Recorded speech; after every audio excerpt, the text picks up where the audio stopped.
Okay, 2010 was a pretty crazy year for me, but one of the highlights of that year was definitely June 18th, and that was the day that I went to go see Toy Story 3 in the movie theaters.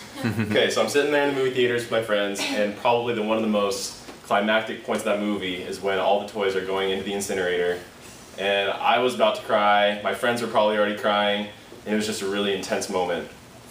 But what happens is, all of a sudden these three little aliens, they get this crane going, and they come down, it's like, "Bakla!" and they like pick up all the toys out of the wreckage of the dump place, or whatever you want to call it, and then they ended up saving them. And it was just an interesting situation because you thought that all hope was lost, and then all of a sudden somebody comes out and just picks them up right out of the wreckage. So the scripture that we're going to actually be talking about today comes from John chapter 11. But first let me give you a little bit of context. Jesus had been traveling around doing miracles throughout the region, including healing people. You know, he showed his divinity to his disciples by walking on the water. He multiplied food and fed 5,000 people. And then in John chapter 4, Jesus had healed a royal official's son without even needing to be there. The guy came up to Jesus and said, "Hey, my son is sick." And Jesus said, "You know what, go home, your son's fine." So the guy goes home, the son is perfectly fine. So, and now, later in John chapter 11, a similar situation arises. Jesus receives word that his friend, Lazarus, was sick, and he was dying. "Lord, the one that you love is sick." And much like in the case of the royal official's son, Jesus responds by saying that this sickness will not end in death. No, it is for God's glory, so that God's Son may be glorified through it.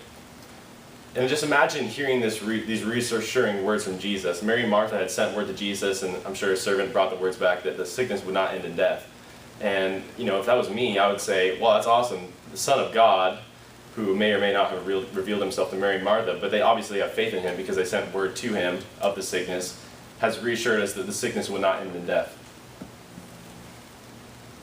But Jesus, who had already done so many miracles, he stated the sickness would not end in death, but when he finally arrives in Bethany, Lazarus had been placed in the tomb for 4 days.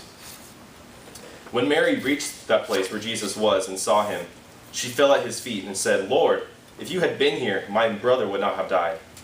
When Jesus saw her weeping, and the Jews who had come along with her also weeping, he was deeply moved in spirit and troubled. "Where have you laid him?" he asked. "Come and see, Lord," they replied. And Jesus wept. So why did Jesus weep? Yes, he loved Lazarus. Jesus, being fully man, obviously grieved for the loss of his friend, and he was also able to relate to the emotional hurt and pain that was felt by Lazarus' sisters, Mary and Martha.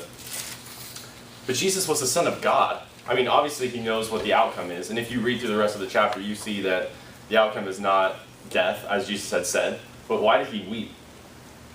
See, I'd seen Toy Story 3 a number of times now. The first time in the theater, I was, pretty emotional. But after that, even every time I rewatch the movie, I still get the same emotion when I watch that part of the movie, even though I already know the outcome with the claw and the salvation of the toys, if that's even possible.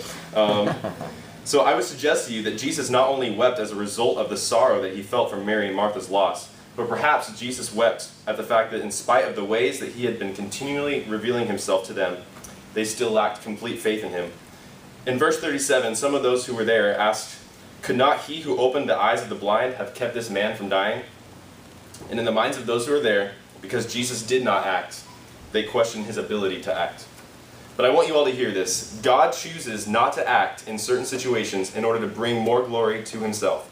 When God seemingly is not acting, we must have faith that God has a bigger plan. See, Jesus had already been healing people throughout the countryside.